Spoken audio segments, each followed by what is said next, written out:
الحمد لله رب العالمين واشهد ان لا اله الا الله وحده لا شريك له واشهد ان محمدا عبده ورسوله صلوات الله وسلامه عليه وعلى اله وعلى اصحابه ومن اهتدى بهديه واستنى بسنته الى يوم الدين وبعد.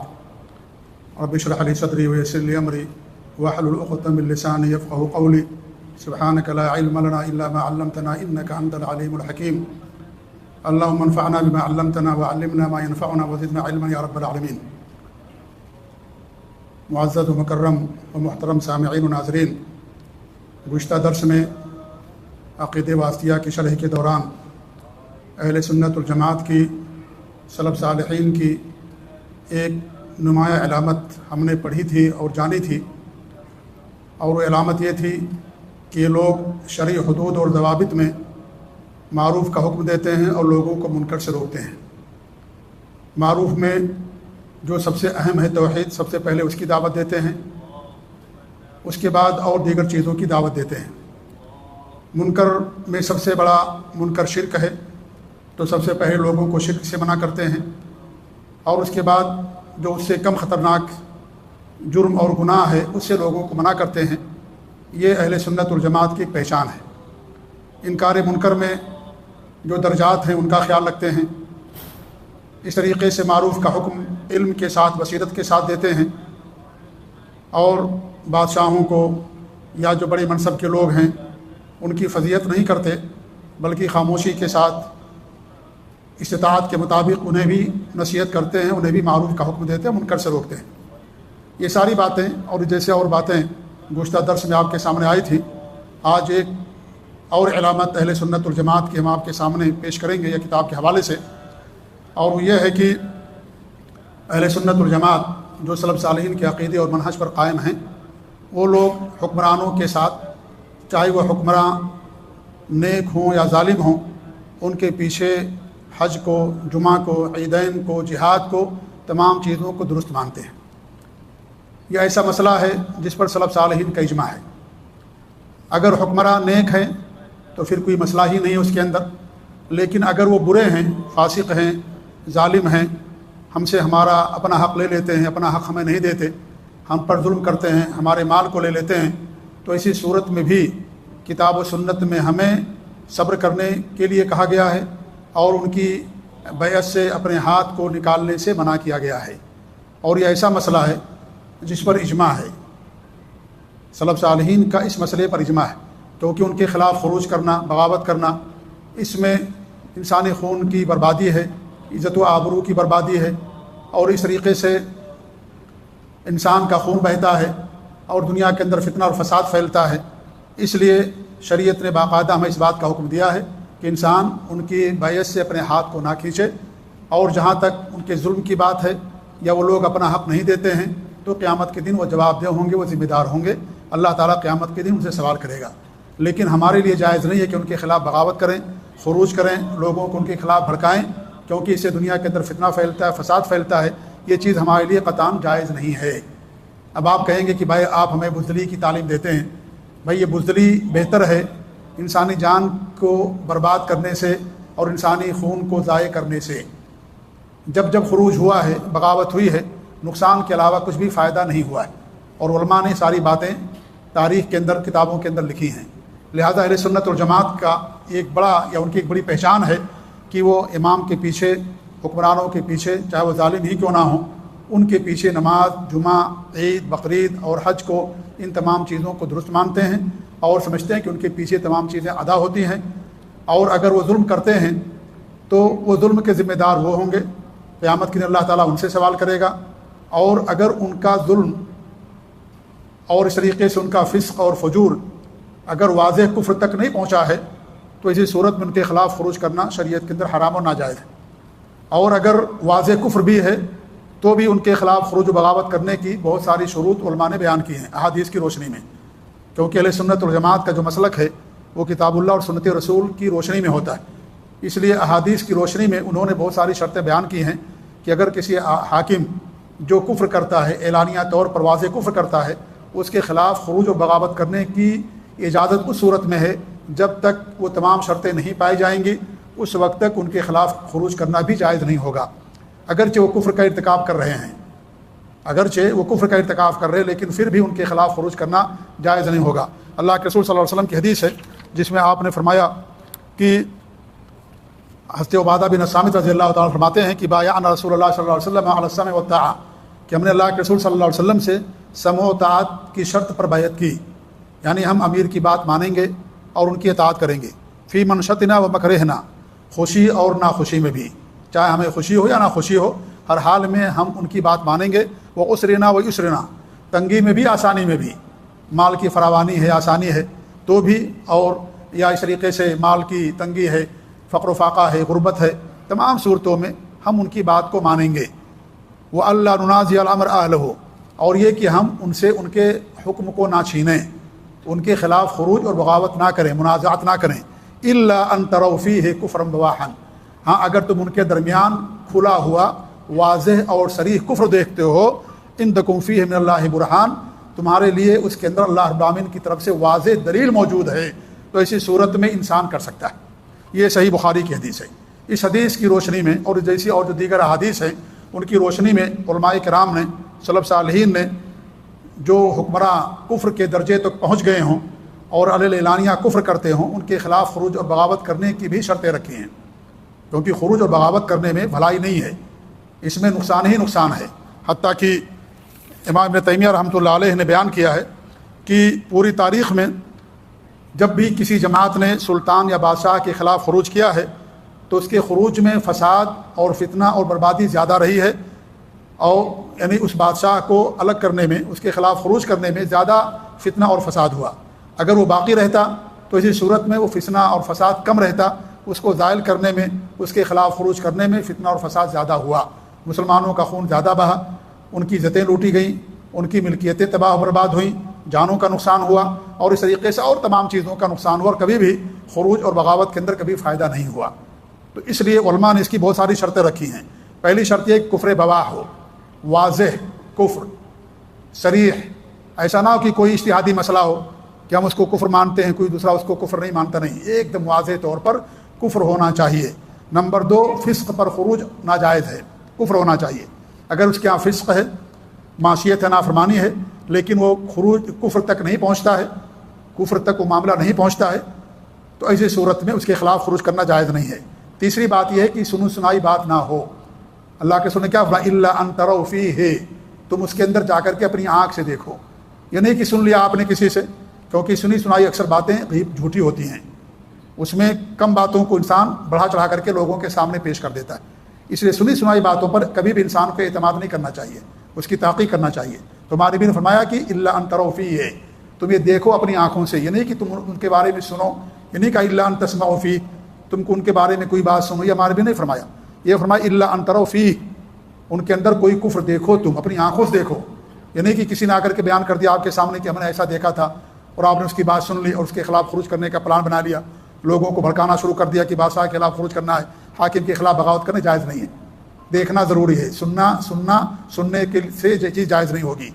اور اس طریقے سے چوتھی بات یہ ہے کہ اس کفر پر دلیل ہو واضح طور پر، عندکم فیہ من اللہ برہان، اللہ رب العالمین کی طرف سے واضح دلیل ہو، کوئی اجتہادی اور اختلافی مسئلہ نہ ہو کہ ایک جماعت یا ایک عالم اسے کفر سمجھتا ہے اور دوسرا عالم اس کو کفر نہیں سمجھتا، نہیں، باقاعدہ اللہ رب العالمین کی طرف سے واضح نص اور دلیل موجود ہو۔ اور پانچویں شرط یہ ہے کہ آپ کے پاس طاقت اور قدرت ہو۔ اگر آپ کے پاس طاقت اور قدرت نہیں ہے تو ظاہر بات ہے آپ کا خروج جو ہے ایک دم غلط ہوگا، اور اس طریقے سے مسلمانوں کی جان ضائع کا سبب بنے گا، ضائع ہونے کا۔ لہٰذا یہ بھی شرط ہے کہ آپ کے پاس طاقت ہو، کیونکہ طاقت کی بنیاد ہی پر انسان کوئی کام کرتا ہے۔ آپ انفرادی معاملہ لیجیے، اگر آپ کے پاس طاقت ہے تبھی آپ کسی سے مقابلہ کرتے ہیں، اگر طاقت نہیں تو انسان صبر کر لیتا ہے، پیچھے ہٹ جاتا ہے، اگر طاقت نہیں تو انسان پیچھے ہٹ جاتا ہے۔ تو طاقت ہونا چاہیے، انسان کے پاس قدرت ہونی چاہیے۔ چھٹی شرط یہ بیان کی گئی ہے کہ آپ کی بغاوت اور خروج کامیاب ہو، ایسا نہ ہو کہ آپ کچھ آدمیوں کو لے کر کے نکلیں اور سب کو بادشاہ اور حاکم وقت بندوق کی گولیوں پر سب کو بھون دے، سب کو قتل کر دے، سب کی جانیں چلی جائیں، اور جو بچ جائیں ان کے پورے خاندان کو تباہ و برباد کر دیا جائے۔ ایسا نہیں ہونا چاہیے، یہ ہو کہ یقینی طور پر آپ کا خروج اور آپ کی بغاوت کامیاب ہوگی۔ اور چھٹی شرط یہ ہے کہ مسلمانوں کا خون بھی نہیں بہنا چاہیے، ایسا نہ ہو کہ آپ خروج کر رہے ہیں تو لاکھوں لاکھ مسلمانوں کا قتل عام ہو رہا ہے اور اس طریقے سے مسلمانوں کو قتل کیا جا رہا ہے، یہ بھی نہیں ہونا چاہیے۔ اور 8ویں شرط یہ ہے کہ اس کے بعد جو حاکم ہوگا اس سے بہتر ہوگا، ایسا نہ ہو کہ اس کے بعد جو حاکم آئے اس سے زیادہ ظالم ہو، اس سے زیادہ فاسق ہو، اس سے زیادہ کفر کرنے والا ہو۔ یہ 8 شرطیں بیان کی ہیں علماء نے، یہ شرطیں ہوتی ہیں تب کسی حاکم کے خلاف خروج کرنا جائز ہوتا ہے، ورنہ آپ صبر کیجئے، آپ برداشت کیجئے، آپ دعوت کی راہ اپنائیے، لوگوں کو دین کی دعوت دیجیے۔ ہمارے نبی نے مکہ میں کیا کیا؟ آپ نے ان کے خلاف خروج نہیں کیا، آپ خود وہاں سے نکل گئے، مکہ چھوڑ کر کے مدینہ آپ پہنچے، وہاں اللہ رب العالمین نے آپ کو حکومت عطا فرمائی، آپ نے وہاں کے بعض حکمرانوں کے خلاف خروج نہیں کیا، بلکہ بادشاہوں کو حکم دیا کہ وہ حبشہ چلے جائیں۔ وہاں کا بادشاہ عادل ہے، اگرچہ غیر مسلم ہے اور کرسچین تھا وہ، لیکن عدل و انصاف کرتا تھا اپنی رعایا میں، تو آپ نے صحابہ کو مکہ کے ظالموں سے نہیں لڑوا دیا، ان کے خلاف ان کو نہیں ابھارا، بلکہ آپ خود مکہ چھوڑ کر کے مدینہ چلے گئے۔ تو یہ دعوت کا کام آپ نے جاری رکھا، مکے کے اندر بھی دعوت سے آپ نے روگردانی نہیں اختیار کی، دعوت کا کام جاری رکھا، لوگوں کو دین کی توحید کی دعوت دیتے رہے، لیکن آپ مکہ چھوڑ کر کے مدینہ چلے آئے، ان کے خلاف آپ نے خروج و بغاوت نہیں کیا۔ تو اس سے معلوم ہوتا ہے کہ یہ ساری جو شرطیں علماء نے بیان کی ہیں، شرطیں جب ہوں گی تب کسی کے خلاف خروج کیا جائے گا، ورنہ خروج نہیں کیا جائے گا۔ آپ کو برداشت کرنا ہے، آپ اللہ تعالیٰ دعا کیجیے، اسباب اختیار کیجیے، لیکن خروج کرنے میں کبھی بھی بھلائی نہیں رہی ہے سوائے نقصان کے، اس لیے خروج کرنا جائز نہیں ہے۔ تو یہ اہل سنت اور جماعت کی پہچان ہے، کہ ان کی علامت ہے کہ اگر ظالم حکمراں ہیں تو بھی اس کے خلاف بغاوت نہیں کرتے، اس کے ظلم کو غلط سمجھتے ہیں۔ اگر وہ نیکی کا حکم دیتا تو نیکی کی بات کو مانتے ہیں، لیکن اگر وہ برائی کا حکم دے گا تو اس کی بات نہیں مانی جائے گی، اس کی بات نہیں مانی جائے گی، برائی میں اس کی اطاعت نہیں کی جائے گی، کیونکہ جو حکمراں ہیں یا جو علماء ہیں ان کی اطاعت مشروط ہے، اللہ اور اس کے رسول کی اطاعت غیر مشروط ہے۔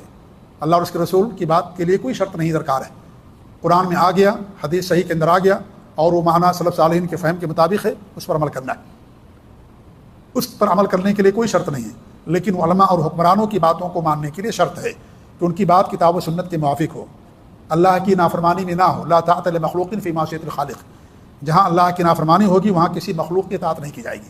تو اگر کوئی بادشاہ، کوئی حکمراں کسی بری بات کا حکم دیتا ہے تو اس کی بات نہیں مانی جائے گی، اس کی اطاعت نہیں کی جائے گی، اس بات کو ہم برا سمجھیں گے، اور اگر ہمارے پاس اطاعت ہوگی تو اس کو ہم خاموشی کے ساتھ نصیحت بھی کریں گے، اس کو سمجھائیں گے بھی، اعلانیہ طور پر نہیں کیا جائے گا، ممبروں پر سب کے سامنے نہیں۔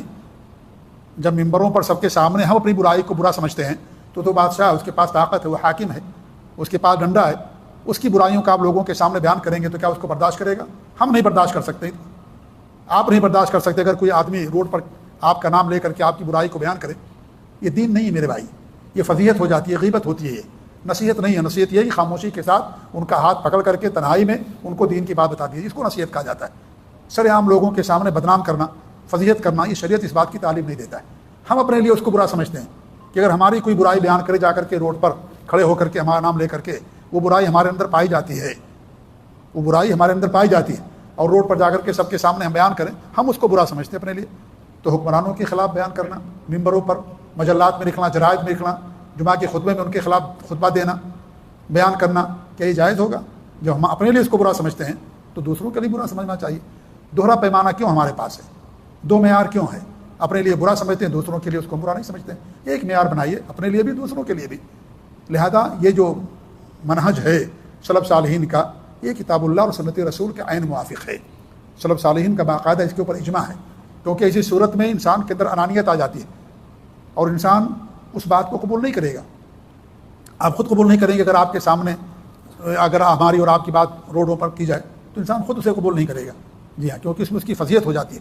لہذا نصیحت خاموشی کے ساتھ ہوتی ہے کہ انسان خاموشی کے ساتھ کسی کو نصیحت کرے۔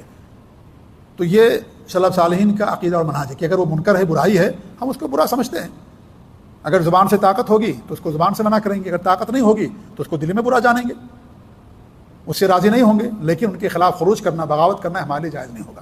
یہ خوارج کی پہچان ہے، معتزلہ اور روافض کی علامت ہے کہ وہ حکمرانوں کے خلاف خروج کرتے ہیں، اور ان کے ہاں تو صرف یہ نہیں ہے کہ وہ ظالم ہے، بڑے گناہ کا ارتکاب کرتا ہے، بلکہ ان کے ہاں تو ہر وہ شخص جو ان کے منہج اور ان کے عقیدے پر نہیں ہے، ان سب کے خلاف خروج کو جائز سمجھتے ہیں۔ اس لیے آپ دیکھیے، خروج کی سب سے پہلے ابتدا اللہ کے رسول کے آخری زمانے میں ہوئی۔ ہمارے نبی صلی اللہ علیہ وسلم فتح مکہ کے موقع پر، حنین کے موقع پر، اس سے پہلے ایک مرتبہ رضی اللہ تعالیٰ عنہ نے یمن سے سونے کی ڈلیاں بھیجی تھی، آپ نے لوگوں میں تقسیم کیا تو ذوالخریسہ نامی شخص نے ہمارے نبی پر اعتراض کر دیا اور کہا کہ عدل سے کام لیجیے، آپ عدل سے کام نہیں لیتے۔ یہیں سے خوارج کی بنیاد پڑی ہے۔ اللہ کے رسول پر اس نے اعتراض کیا، کہ عدل سے کام لیجیے، آپ عدل نہیں کرتے۔ تو ہمارے نبی نے فرمایا ویحک، تیرے لیے بربادی ہو، الا ما عدل فمن یعدل، اگر میں عدل نہیں کروں گا تو کون عدل کرے گا، کون انصاف کرے گا میرے علاوہ۔ حضرت خالد بن ولید نے ایک مرتبہ حضرت عمر رضی اللہ عنہ نے کہا کہ اللہ کے رسول صلی اللہ علیہ وسلم آپ مجھے حکم دے میں اس کو قتل کر دوں۔ ہمارے نبی نے ان کو منع کر دیا۔ کیوں منع کیا؟ کیونکہ وہ نماز پڑھتا تھا۔ اس لیے حدیثوں کے اندر ہے کہ جب صحابہ نے پوچھا کہ ہم ان کے خلاف کیوں نہ خروج کریں، کہا کہ نہیں، جب تک وہ نماز پڑھتے ہیں ان کے خلاف خروج کرنا تمہارے لیے جائز نہیں۔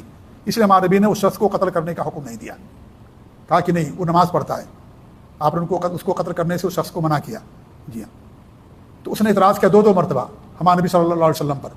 ایک مرتبہ خالد بن ولید نے کہا اور ایک مرتبہ عمر فاروق نے کہا کہ آپ مجھے اجازت دے دیں میں اس کی گردن مار دوں۔ ہمارے نبی نے منع کر دیا، نہیں مارنے کا حکم دیا۔ اللہ کے رسول سے بڑھ کر کون عادل ہو سکتا ہے؟ لیکن ان لوگوں نے اللہ کے رسول پر بھی اعتراض کیا۔ خوارج نے حضرت عثمان رضی اللہ تعالیٰ عنہ کو قتل کیا، ان کے خلاف خروج کیا کہ حضرت عثمان رضی اللہ تعالیٰ عنہ کی خلافت علی منہاج نبوت تھی، نبوت کے طرز پر آپ کی خلافت تھی، عدل و انصاف کا دورہ تھا، لیکن اس کے باوجود بھی ان لوگوں نے ان کے خلاف خروج کیا، بغاوت کیا، کیونکہ ان کے عقیدے اور منہج کے مطابق وہ خلافت نہیں تھی۔ علی رضی اللہ عنہ کے خلاف خروج کیا انہوں نے، علی رضی اللہ عنہ کو قتل بھی کیا، حضرت امیر المومنین عثمان رضی اللہ تعالیٰ عنہ کو بھی قتل کیا ان لوگوں نے۔ کیا یہ سب عادل نہیں تھے؟ کہ یہ سب نیک نہیں تھے؟ یہ تو اس زمانے میں سب سے افضل لوگ تھے۔ حضرت عثمان اپنے دور میں سب سے افضل تھے۔ حضرت عثمان کی شہادت کے بعد علی رضی اللہ عنہ کی خلافت آئی، وہ اپنے زمانے میں پوری کائنات میں سب سے افضل تھے، سب سے نیک تھے، سب سے متقی پرہیزگار تھے، لیکن اس کے باوجود بھی ان لوگوں کے خلاف خروج کیا اور ان کو قتل کیا۔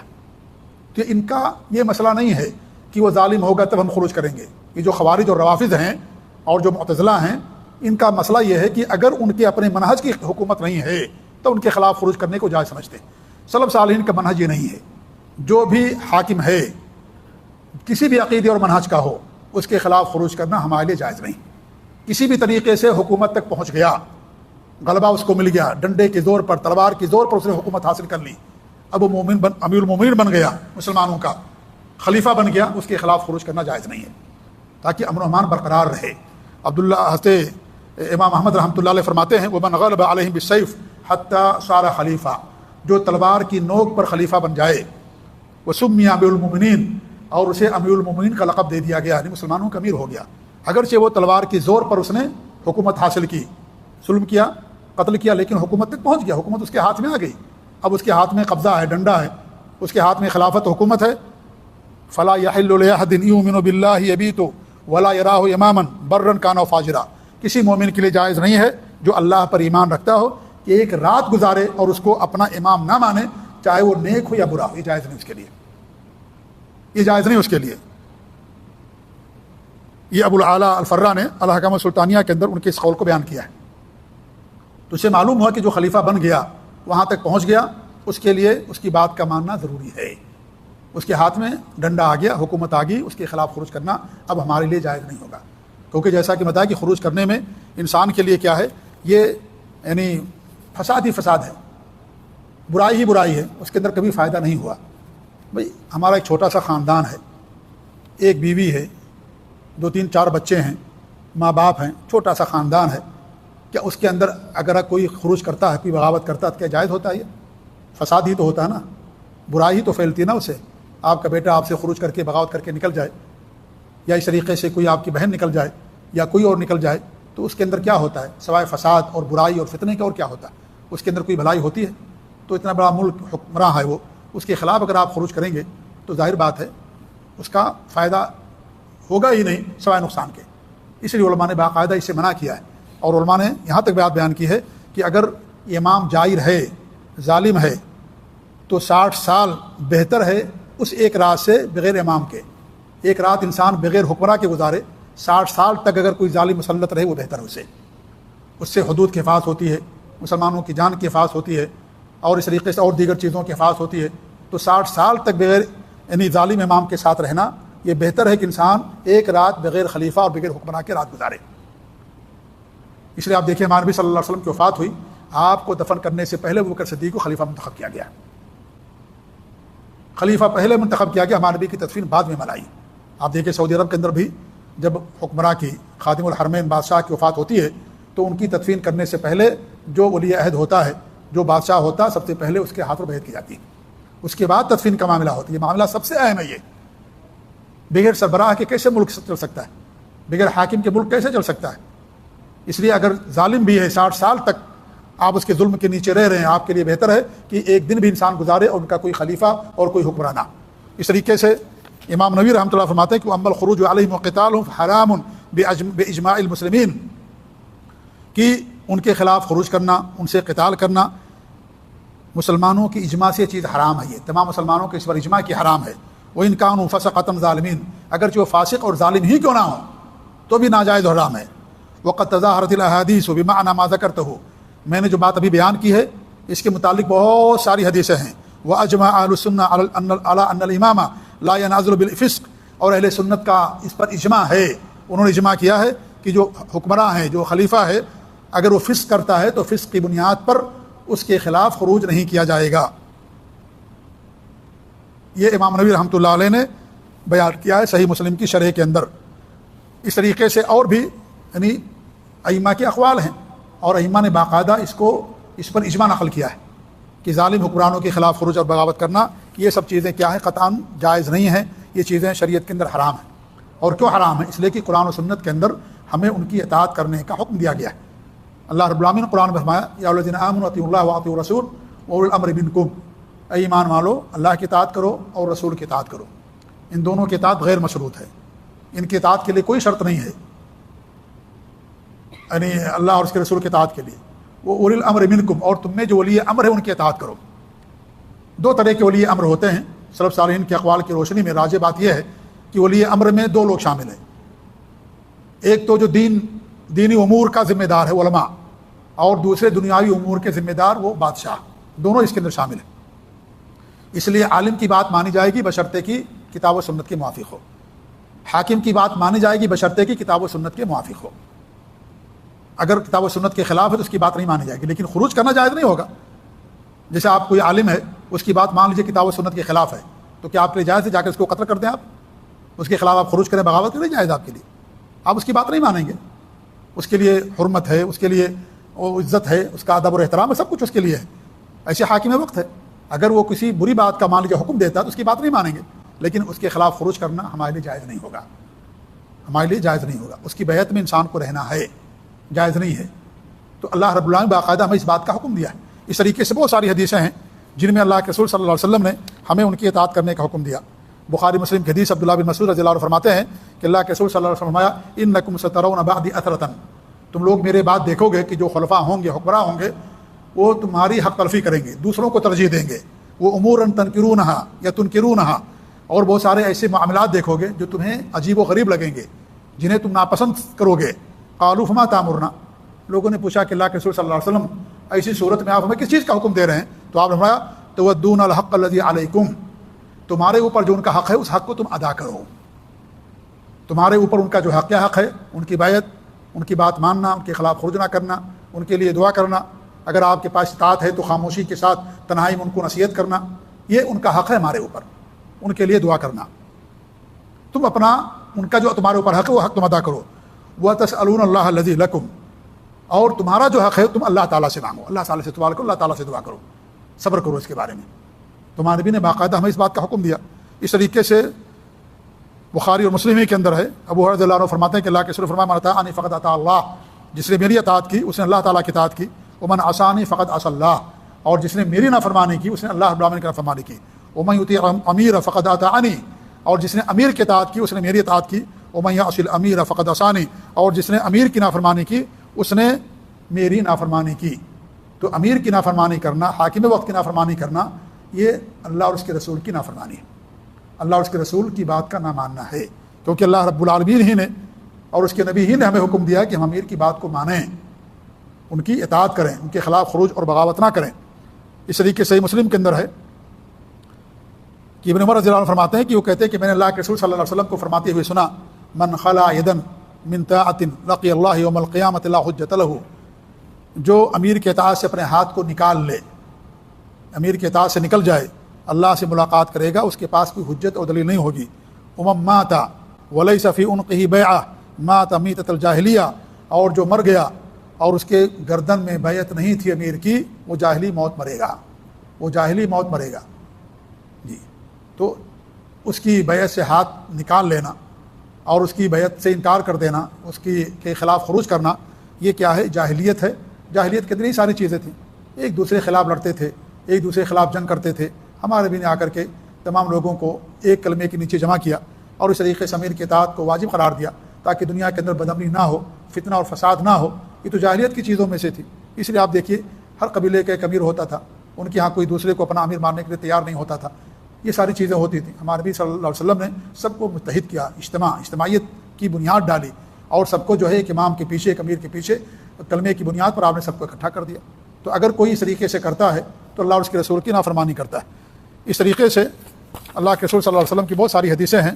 انہیں حدیثوں میں سے عبادہ بن صامت رضی اللہ تعالیٰ عنہ کی ایک حدیث ہے جس میں وہ کہتے ہیں کہ ہم نے اللہ کے رسول صلی اللہ علیہ وسلم سے بیعت کی اس شرط پر کہ ہم آپ کی بات سنیں گے اور آپ کی اطاعت کریں گے۔ سننا بھی اور اطاعت بھی کرنا ہے۔ کبھی کبھی ایسا ہوتا ہے کہ انسان بات تو سن لیتا لیکن اطاعت نہیں کرتا، دو باتیں ہیں۔ اللہ رب العالمین نے ہمیں قرآن میں بھی اسی بات کا حکم دیا، انما کان قول المؤمن اذا دعوا الی الرسول یقولوا سمعنا واطعنا۔ مومن کی شان یہ ہے کہ جب اسے اللہ اور اس کے رسول کی طرف دعوت دی جاتی ہے تو کہتا ہے ہم نے سن لیا اور اطاعت بھی کی۔ سننا اور اطاعت کرنا۔ کبھی کبھی ہوتا ہے کہ انسان صرف بات سن لیتا ہے لیکن اطاعت نہیں کرتا ہے، قرآن سن لیا، حدیث سن لیا لیکن اطاعت نہیں کیا، نبی کی بات نہیں مانی۔ کیوں نہیں مانی؟ ہمارے امام کے خلاف ہے، ہمارے معاشرے میں عمل نہیں ہوتا ہے، ہمارے خاندان میں اس کے اوپر عمل نہیں ہے، میں اپنے امام سے پوچھوں گا، پیر صاحب سے پوچھوں گا، فلاں سے پوچھوں گا۔ لوگ اس طرح کے بہانے بناتے، سن لیا بات، اس نے کچھ نہیں کہا آپ کے سامنے، حدیث بھی پڑھ لی، قرآن کی آیت بھی پڑھ لی لیکن عمل اس کے پاس نہیں، اطاعت اس کے پاس نہیں ہے۔ تو اطاعت یہ بنیادی شرط ہے، سننے کے بعد اطاعت ہے، یہ دوسرا مرحلہ ہے۔ پہلے سننا بھی ہے قرآن کی بات کو، حدیث کی بات کو بھی سننا ہے اور پھر اس کے اوپر عمل بھی کرنا ہے، اطاعت بھی کرنا ہے۔ سن لیا عمل نہیں کیا، ایک کان سے سنا دوسرے کان سے نکال دیا، کیا فائدہ اس کا کوئی فائدہ نہیں ہوگا۔ تو فرماتے ہیں کہ ہم سننے اور اطاعت کرنے دونوں کی شرط پر آپ سے بیعت کیا، فی العسر والیسر، تنگی ہو یا آسانی، والمنشط والمکرہ، خوشی ہو یا ناخوشی، ہر ایک شرط پر ہم نے آپ سے بیعت کیا کہ ہم آپ کی بات کو مانیں گے۔ ایسا نہیں کہ برے حالات آ گئے تو ہم اپنے ہاتھ کو کھینچ لیں، آپ کی اطاعت سے نہیں۔ برے حالات میں بھی ساتھ دینا ہے حاکم وقت کا، جیسے اچھے حالات میں آپ نے ساتھ دیا ہے ایسے برے حالات میں بھی ساتھ دینا۔ اور سچا ساتھی وہ ہوتا ہے جو برے حالات میں آپ کا ساتھ دے۔ اگر اچھے حالات ہیں تو سب آپ کے ساتھی ہیں، سب آپ کے دوست ہیں۔ برے حالات میں آپ کا ساتھی جو ہوگا وہی آپ کا حقیقی دوست ہوگا، وہی آپ کا اچھا اور مخلص ساتھی ہوگا۔ یہ اصل پہچان ہوتی ہے۔ تو اچھے ہوں یا برے حالات ہو، آسانی ہو یا تنگی ہو، خوشی ہو یا ناخوشی ہو، ہر حال میں امیر کی اطاعت کرنا۔ اس طریقے سے ایک اور حدیث آتی وائل بن حجر کی، وہ کہتے ہیں کہ سلمہ بن یزید نے اللہ کے رسول سے پوچھا، اللہ کے رسول صلی اللہ علیہ وسلم ان رأیت ارأیت ان قامت علینا امراء، آپ کا کیا خیال ہے، آپ ہمیں کس بات کا حکم دے رہے ہیں کہ اگر ہمارے درمیان ایسے حکمراں آ جائیں کہ یسألون حقهم، جو اپنا حق تو مانگیں، ویمنعون حقنا، اور ہمارا حق ہمیں نہ دیں۔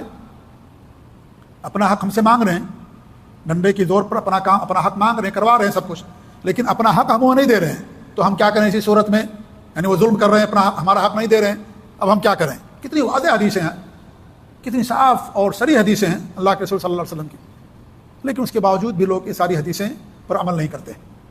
جو خوارج ہیں، روافض ہیں، معتزلہ ہیں، اور جو ان کے نقش قدم کی پیروی کر رہے ہیں، بہت ساری جماعتیں ہیں، اخوان المسلمین ہیں، دیکھیے یہ سارے لوگ انہی کے نقش قدم کی پیروی کر رہے ہیں۔ سید قطب کہا کرتے تھے کہ دنیا میں جو ہے یعنی وہ جمعہ کی نماز نہیں پڑھتے تھے، وہ کیوں کہتے تھے جمعہ کی نماز حاکم وقت کے ساتھ مشروط ہے، اور جو حاکم مسلمانوں کے سب کافر ہیں، اسے جمعہ اور عید کی نماز نہیں پڑھتے تھے۔ کون؟ سید قطب صاحب، جن کو لوگ شہید کہتے ہیں۔ ان کے پاس داڑھی بھی نہیں تھی، کچھ بھی نہیں تھا ان کے پاس، ٹخنے سے نیچے کپڑا رہتا تھا ان کا، جی ہاں، اور لوگ ان کو شہید کا لقب دیتے ہیں، بہت بڑا شہید مانتے ہیں ان کو، سید قطب شہید کا لقب دیتے ہیں۔ اتنی معصیت ان کے ہاں، وحدت الوجود کا عقیدہ، اور نہ جانے کیا کیا برے برے عقائد ان کے تھے۔ حضرت عثمان رضی اللہ تعالیٰ عنہ کو کتنا برا بھلا کہا انہوں نے، حضرت عمر بن عاص رضی اللہ عنہ پر الزام لگایا، کتنا برا بھلا کہا حضرت عثمان رضی اللہ عنہ، حضرت عمر بن عاص پر، حضرت امیر معاویہ پر، اور عمر بن عاص رضی اللہ تعالیٰ، بڑے بڑے صحابہ جن کے بارے میں انہوں نے بہت خطرناک باتیں کہیں۔ ہندوستان میں مولانا مودودی صاحب نے یہ ساری باتیں کہیں ان صحابہ کے تعلق سے، جی ہاں۔ تو یہ جو ہے جو خوارج ہیں انہی کے راستے کی ایک طرح سے لوگ پیروی کرنے والے ہیں۔ اس لیے وہ کہتے تھے کہ پورا جاہلی معاشرہ، پوری دنیا میں کوئی مسلمان نہیں ہے، سب پورا معاشرہ کافر ہے، حکمرانوں کو کافر کہتے تھے سید قطب صاحب، جی ہاں۔ اس لیے وہ نماز وغیرہ جمعہ وغیرہ نہیں پڑھتے، تو کہتے کہ سب حاکم ہوگا مسلمانوں کا تب صحیح ہوگا۔ اور یہ جو مسجد کے مینارے ہیں کہتے تھے وثنیت کے مینارے ہیں، یہ وثنیت کے جاہلیت کے معبد ہیں، مسجدوں کو کہتے تھے وہ۔ یہ نہیں کہتے کہ یہ نماز اللہ تعالیٰ کی بات کے طور پر کسی نہیں، وہ کہتے تھے سب جاہلیت کے معبد ہیں یہ، یعنی جاہلیت کی پوجا پاٹ ہوتی ہے، وثنیت کی پوجا پاٹ ہوتی ہے، جی ہاں۔ یہ ساری خرابیاں ان کے یہاں پائی جاتی تھی۔ تو اتنی ساری صریح حدیثیں ہیں، اس کے باوجود بھی لوگوں کی آنکھوں پر پردہ پڑا ہوا. کیونکہ جب انسان کسی چیز کو اپنا منہج بنا لیتا ہے نا تو اس کو اسی عینک سے دیکھتا ہے, وہ اسی عینک سے دیکھتا ہے اور اسی نظر سے دیکھتا ہے اس کو. اب اس کو معروف منکر لگتا ہے, منکر معروف لگتا ہے. اس لیے ان لوگوں کے ہاں سب سے بڑا منکر کیا ہے؟ یہی ہے کہ بادشاہ اگر جو ہے کوئی فسق اور ایسا کام کرتا, سب سے بڑا منکر اسی کو مانتے ہو. سب سے بڑا امر بالمعروف کیا ہے؟ بادشاہوں کے خلاف خروج کرنا سب سے بڑا امر ان کے یہاں. یہ معتزلہ کی پرانے زمانے سے پہچان رہی ہے. امر بالمعروف ان کے یہاں ایک اصول ہے, اور اس کا مراد ان کی ہے کہ ظالم حکمرانوں کے خلاف خروج و بغاوت کرنا. یہ امر بالمعروف کا ان کے یہاں معنی اور مطلب. اس لیے ہم نے اس سے پہلے بتایا تھا کہ جو اہل سنت والجماعت ہیں شرعی حدود اور ضابطے میں امر بالمعروف کا فریضہ انجام دیتے ہیں, انکار منکر کرتے ہیں, درجات کا خیال رکھتے ہیں. یہ ساری چیزیں ان کے یہاں نہیں پائی جاتی.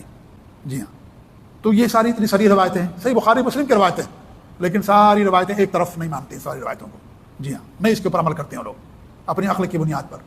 جی ہاں, تو انہوں نے کہا کہ اگر وہ اپنا حق لے, ہمارا حق نہ دے تو کیا کہتے ہیں؟ اپنے کہا اسمعوا واطیعوا, ان کی باتوں کو سنو اور اطاعت کرو. وانما علیہم ما حملوا, ان کے اوپر وہ ہے, وہ اپنا ابال جانیں گے, ٹھیک ہے, ان کی ذمہ داری کا ان کے اوپر ہوگا. وعلیکم ما حملتم, اور تمہاری ذمہ داری تمہارے اوپر ہوگی. تمہاری ذمہ داری اپنا ادا کرو بھائی, وہ نہیں کر رہے ہیں, آپ کیوں اس کے اندر تدخل کر رہے ہیں؟ آپ کی ذمہ داری آپ ادا کیجیے. آپ کسی کمپنی میں کام کرتے ہیں, چھوٹی چھوٹی مثالوں سے بڑی مثالیں سمجھ میں آتی ہیں.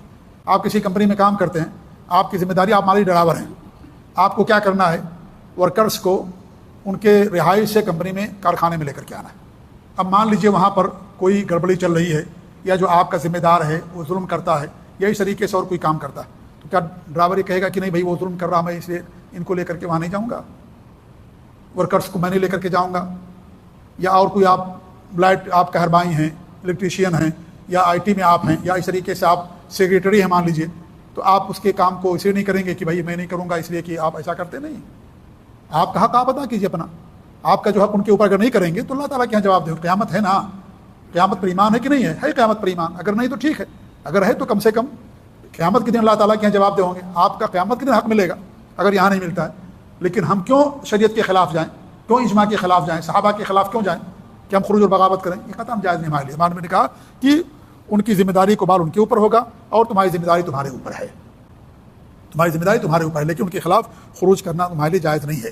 یہاں تک ہمارے نبی نے فرمایا کہ اگر ناک کٹا کوئی ہو جائے, تمہارے اوپر آ جائے, مسلط ہو گیا, تو بھی جائز نہیں ان کے خلاف خروج بغاوت کرنا. تو یہ سلف صالحین کا منہج ہے. کیا ہے کہ وہ ظالم حکمراں ہی کیوں نہ ہوں تو بھی ان کے خلاف خروج کرنا اور بغاوت کرنے کو ناجائز اور حرام سمجھتے ہیں. یہ سلف صالحین کا منہج ہے. اور ان کی عبارت شاید میں نے نہیں پڑھی, امام تیمیہ رحمۃ اللہ علیہ کی, ان کی عبارت یہ ہے کہ وہ یرون اقامت الحج والجہاد والجمع والعیاد مع العمراء کانوا ابرارا کانوا او فجارا. کہ اہل سنت والجماعت سلف صالحین کے منہج کی پیروی کرنے والے کیا کرتے ہیں؟ حج کو, جہاد کو, جمعہ کو, عیدین کو, یعنی عیدوں کو عمرہ کے ساتھ, چاہے وہ نیک ہوں یا برے ہوں, ان کے ساتھ ادائیگی کو قائم کرنے کو درست سمجھتے ہیں کہ جائز ہے ان کے لیے. جیسے نماز ہم پڑھتے ہیں, اگر نماز پڑھانے والا مان لیجئے اس کے یہاں کچھ فسق ہے, کچھ فجور ہے, تو کیا اس کے پیچھے نماز پڑھنا آپ کے لیے جائز نہیں ہے؟ جائز, آپ پڑھیں گے اس کے پیچھے نماز. ہاں اگر کفر صریح ہے اور آپ کو معلوم ہے کہ کفر کر رہا ہے, شرک صریح ہے, اور آپ کو اس کے بارے میں معلوم بھی ہے, تو اس کے پیچھے آپ نماز نہیں پڑھیں گے. لیکن کیا اس کو قتل کریں گے؟ کیا اس کے خلاف خروج و بغاوت کریں گے؟ نہیں, یہ جائز نہیں. تو اس طریقے سے حکمرانوں کا بھی معاملہ ہی ہے کہ اگر ان کے یہاں فسق ہے, فجور ہے, یا کچھ بے عملی ہے, ایسی چیزیں ان کے یہاں اگر پائی جاتی ہیں, تو بھی ہمیں انہی کے ماتحت رہنا ہے, انہی کی اطاعت میں رہنا ہے. ان کی بیعت سے نکلنا, مسلم حکمرانوں کی بیعت سے نکلنا, یہ ہمارے لیے قطعاً جائز نہیں ہے. باقاعدہ جو ہے اس پر اجماع ہے, جیسا کہ میں نے چند علماء کے اجماع, امام نووی رحمۃ اللہ علیہ نے, امام ابن تیمیہ رحمۃ اللہ علیہ نے, اس طریقے سے محمد بن حنبل نے, اور اس طریقے بہت سارے ائمہ اور علماء نے باقاعدہ اپنی کتابوں کے اندر اجماع نقل کیا اس مسئلے کے اندر کہ اس میں کوئی اختلاف نہیں سوائے خوارج کے, جن کی بنیادی خروج پر ہے, جن کی اساسی حکمرانوں کے خلاف بغاوت کرنا ہے اور اہل سنت والجماعت کے عقیدے اور منہج سے نکلنا ہے. انہی کا صرف اختلاف ہے, چاہے خوارج ہوں اور روافض, کیونکہ روافضی بھی خارجی ہوتا ہے. خروج میں دونوں برابر ہیں. بہت سارے عقیدے روافض اور خوارج کے سیم ہیں, برابر ان کے عقیدے, جو روافض کا وہی خوارج کا بھی ہے. تو اس میں بھی دونوں مشترک ہیں عقیدے کے اندر, روافض اور خوارج. ایسی معتزلہ جو عقل پرست ہیں, جو عقل کی بنیاد پر کتاب و سنت کو مانتے ہیں, اگر عقل میں آ گیا تو ٹھیک ہے, نہیں آیا تو نہیں مانیں گے. یہ ان کی ایک بنیاد, ان کی ایک اساس ہے, یہ ان کی پہچان ہے. تو یہ ان لوگوں کا منہج ہے جو سلف صالحین اور صحابہ کے منہج پر ہیں. ان کا منہج یہ نہیں ہے. ان کا منہج کیا ہے کہ ہمیں ان کی اطاعت کرنا, ان کے خلاف خروج کرنا, بغاوت کرنا ہمارے لیے جو ہے جائز نہیں ہے۔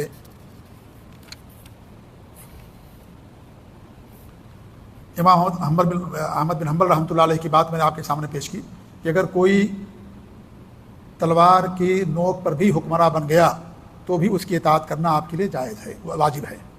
آپ اس کے خلاف خروج نہیں کر سکتے ہیں، خروج کریں گے تو خون بہے گا مسلمانوں کا۔ اور آپ دیکھیے کہ حضرت امام احمد بن حنبل رحمۃ اللہ علیہ نے کیا عباسی خلفاء کے خلاف خروج کیا؟ نہیں کیا، حالانکہ وہ کس کے قائل تھے؟ قرآن مخلوق ہے، کفر ہے یہ، لیکن اس کے باوجود بھی آپ ان کے خلاف خروج نہیں کیا، بغاوت نہیں کیا جی۔